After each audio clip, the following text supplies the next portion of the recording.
Episode 31, The Rhythm Show. How do I keep my podcast workflow balanced and in rhythm? Well, you are listening to episode number 31 of Mike Murphy Unplugged. Learn, create, move forward. I'm your host, Mike Murphy. I'm a one-man band and a technology junkie. I love helping people figure things out, and I'm really excited to be here with you today.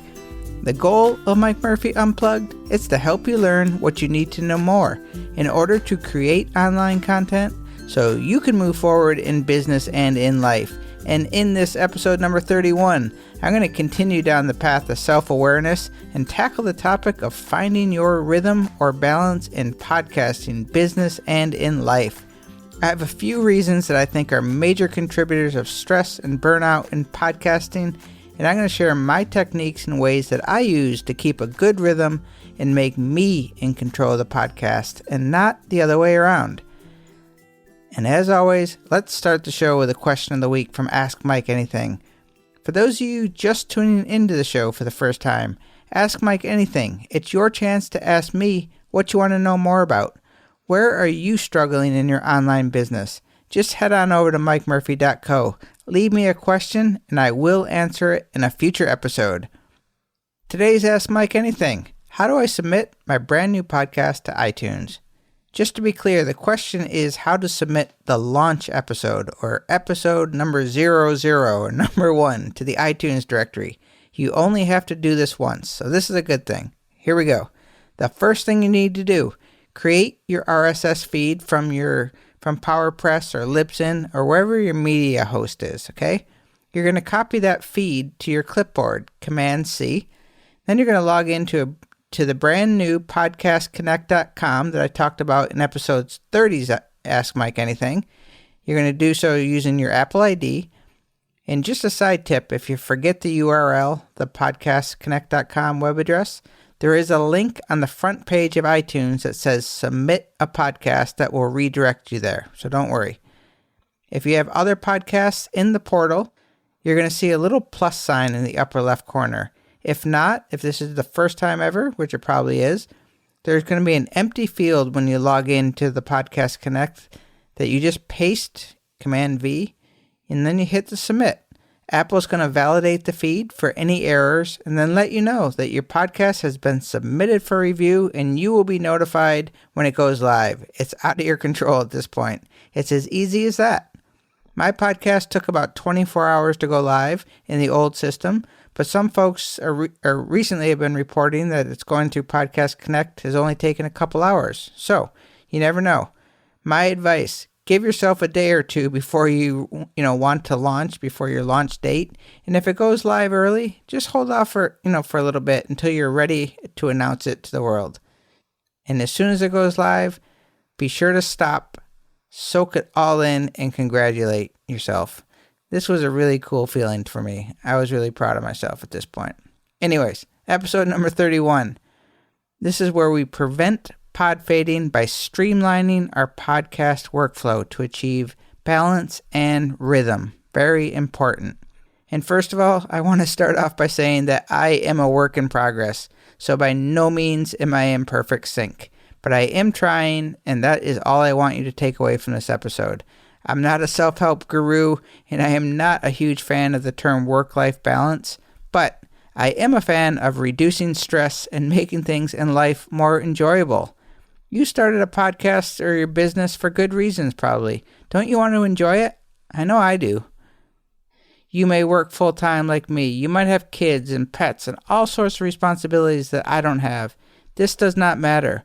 What does matter is that if you are serious about your podcast and online journey, you need to prioritize and be more efficient with your time and your efforts, or you're going to burn out. But don't worry. I'm going to help you realize that it's not as hard as it may seem. My way will not be your way, but hopefully by seeing the way that I approach podcasting and content creation, you can make adjustments to your processes and start to find your rhythm and balance.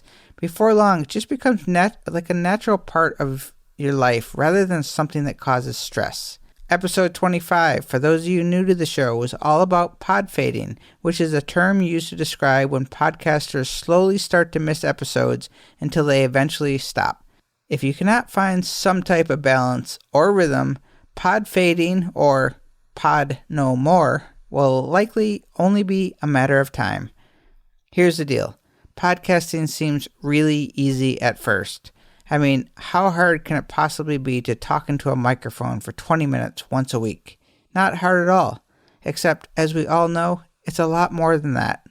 In episode number 10, the production show, I break down exactly how long it took me from start to finish. And I can tell you, though, from episode 10 till now, episode 31, my process is getting way more streamlined.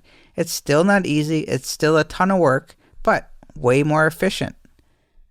Okay, what causes the imbalance or stress in podcasting? Based on all the conversations and all the stuff I read online with folks, here are some of the big culprits. It is very difficult to make money directly from podcasting, so the hard work just may not seem worth it after a while. Number 2, it's not easy to build a large audience of listeners, so podcasting can feel awful lonely, and you might question, what is the point? Is there anyone listening? Number 3, it can be technically challenging for many to learn about the microphones and levels and compressions and gain staging, then add in Skype recording with guests and mix minuses. Technical overwhelm troubles many new podcasters, and veterans for that matter. Number 4, imposter syndrome. I've talked a lot about this. There are so many people doing exactly what you're doing. They all seem to be more successful. They all have better sounding podcasts. They're all over social media, super popular. So who am I to have a similar show? And all this hard work might all be for nothing. Number 5, I seem to be working on my podcast 24/7, and as soon as I finish one episode, I have to start on the next show. Will this ever end? I feel like it is taking over my life. Believe me, I've had some of these thoughts, and rhythm is not going to magically make them go away, what we're talking about today. But you have to do what you can to make the process work into your everyday life, and it is not something you can do overnight, so be patient. What solutions are working for me? Here are the 5 ways I try to stay in rhythm and future-proof myself for the long haul. I do not always do what I should. I know this is not easy, and only you can make it work to what works for you. Number 1, understand why and see the big picture. Episode 22, all about my why, which I said, I believe my purpose in starting a podcast is simply to teach and inspire people to do great things by sharing my technical knowledge and unique perspective. You might not know your why yet, and I certainly didn't know mine, a few months ago, and it is still evolving. But I do know that succeeding as a podcaster, teacher, creator, and making a dent in the universe is something that motivates me. It is worth the effort to do it well and do it right for me. The big picture I see for myself is being able to make a living from anywhere in the world doing exactly what I love. Not impossible, but it's going to be really hard. Well worth the effort to make this goal fit into my life rather than taking the easy way out. Everyone has different reasons, and it is okay if you have selfish reasons such as making money or just to get better, feel better about yourself, or maybe you thought it would be cool to have your own radio show. The why is yours, and you do not need any acceptance or approval from me or anyone online. But it has to be genuine or you are fooling yourself, and this is going to eat at you until you either quit or you own up to your why and create the show that is real. Number 2, schedule and prioritize. This, in my opinion, is the key to everything. I understand your resistance to putting things on the calendar better than anyone. It is not my thing either. Remember, I'm the organized guy who hates to-do lists and journaling and planning, but keeping a schedule is everything in podcasting and content creating. Figure out the times where the house is quiet or the kids are at school, you have time off from work, and block it off on the schedule. Treat it like any other appointment at job. I can't tell you how much this works. For me, Fridays are dedicated to podcasting. I release new episodes on Friday mornings at 6 a.m., and I also have the following episode done by 5 p.m. on the same day, with the exception of the newsletter and some of the little show notes, formatting, but for the most part, I'm done on the same day that I release, on Friday. And remember Parkinson's law that I've talked about a few times. Each task is going to expand to the time you give it. So schedule small blocks to get stuff done and stick to it. If you gave yourself the entire week without putting things on the schedule, guess what? It's going to linger for the whole week. Block off 4 or 6 hours, however long you think it's going to take you, and you will get it done in that time frame. I promise. Before you know it, making your podcast will be just like any other habit or routine that you have.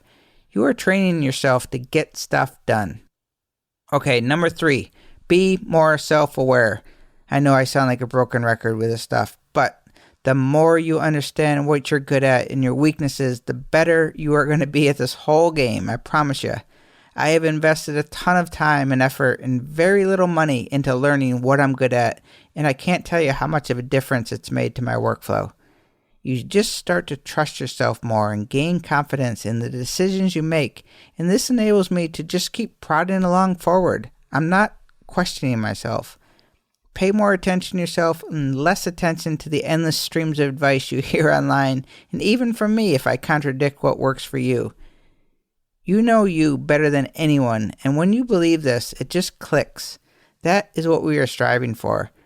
If something is really hard for you, or you're just not good at it and you cannot get it, consider outsourcing it or asking for help if you just can't do it. Don't let one task, bring down the entire show. Know thyself and adjust. Okay, number 4, prep and writing. Prepare. Failing to plan is planning to fail, as I say. I cannot stress the importance of writing out your show, whether it just be detailed outline, notes, or a full-blown script. This is going to save you so much time if you take this effort. It's going to make the show better also. So find your style, but make time to prepare before showtime. Here's my process. I spend the entire week curating content from sites like Medium and Nuzzle and Feedly and just, various newsletters that I get. So by the time the script comes, I am mentally prepared and I have a really good idea what I want the show to be about. Preparation can come in many different varieties, but I don't like to do anything last minute. So by gathering my thoughts and reading the articles all week, I am preparing without the stress. This is my rhythm. I'm not even thinking about it. It hardly feels like work because I'm enjoying the material so much. For me, writing detailed script takes center stage in my workflow, and that is the area where I work the hardest to fine-tune and streamline. The better and faster I get at script writing, the easier my process becomes, and it's the sum of all parts that we are striving for in this whole process. Writing scripts helps me become a better podcaster, teacher, authority in my space. It also saves me a ton of time in production. By the time I hit record, I know the material inside and out, so I can record my 18-minute show and have it edited in about an hour, I would say, when I'm on my game. It's to the point where once I write the last sentence of my script, I breathe a sigh of relief as I know it's downhill from here. It's counterintuitive, but I'm telling you, preparing and writing out things really works. You don't have to write a full script, but you do have to know what you're talking about in advance. This was not like this for me in episode 1 or 2 or 3 or 4, but I am constantly tweaking and modifying and noticing what is working and what is not. Find the process or the step that is slowing you down or causing the bottleneck in your workflow. And if you're unable to outsource it or can't afford to do it, or just don't stop working until you make that part work or be more efficient at it. Writing the script, I can tell you, is not fun for me. I don't really look forward to it, but rather than complain or quit the show, I try to fix it and find ways to be better at it. That's all I'm asking here. Okay, number 5, study and practice. I'm not going to preach here, but podcasting is like any other skill, craft, or profession. You only get out of it what you put into it, and you really have to go the extra mile and learn the ins and outs of podcasting if you want to create a quality show and stay in it for the long haul. Podcasting may only be your hobby, but if you want people to listen and enjoy your show, you have to show them that you care enough to study, practice, and get better. At first, it seems impossible, and you're thinking, there is no way I'm going to understand what a mix minus is, or how to edit audio, and what's the difference between a condenser and a microphone. My head's spinning. Just remember, though, all new things are difficult and confusing, but you need to do all you can do to learn the stuff inside and out so that it becomes second nature to you. Looking back at episode number 1, I didn't know much about audition. I didn't have good mic technique and all the things that new podcasters deal with. But I do now, after 31 episodes of working really hard. All learning and practicing is doing is giving you complete control over the process so you have confidence and understanding of what you are doing. My workflow and productivity process are mine. I don't expect them to work for most of you, but because I like to fix things, I am always trying to make what I do more efficient and easier because that raises the level of quality of my podcast and makes it more enjoyable for me. Podcasting is always going to be a lot of work, but so is everything that's worth doing. Cliff Ravenscraft, the podcast answer man, has a great quote that he keeps using on Snapchat. It says, "I don't need easy, I just need worth it." For me, podcasting is absolutely worth it. And if it is for you too, then understand that hard work and never-ending to-do lists, they don't go away. But mastering the workflow puts you in control and not the other way around. Although podcasting may seem really hard or complicated, or you are overwhelmed with juggling and work and family and, it's a big hobby that you do for free. If it is something meaningful to you or it is a platform that is going to help you gain financial rewards or success, all I ask is that you take a step back, see where you're getting hung up, and make the adjustments until you know that show notes only take you 20 minutes and recording and editing takes 2 hours. I do that on Saturday morning while the kids are sleeping. Plan it out. Understand why you are doing this and remind yourself every once in a while. Schedule and prioritize everything, even the fun stuff. Invest in understanding yourself and be you. Prepare and write. Quality matters. And finally, do the work. Even if you are not as routine and structured as me, if you find your rhythm and balance, the quality of your podcast will start to improve and you will free up time to write more blog posts or make classes and videos or whatever goals you have. We all have rhythm and there is nothing better when you find it. And as always, I thank you for taking the time out of your day to listen to this podcast. If you have a question for Ask Mike Anything, head on over to mikemurphy.co. Leave me a voicemail or fill out the Ask Mike form. You can also sign up for the newsletter while you're there, which comes out every Friday. And finally, I have created a private Facebook group, which you can find over on the website. Just click on the button and I'll let you in. I thank you for joining me today. I hope you join my one-man band. And together, we can learn, create, and move forward. Cheers.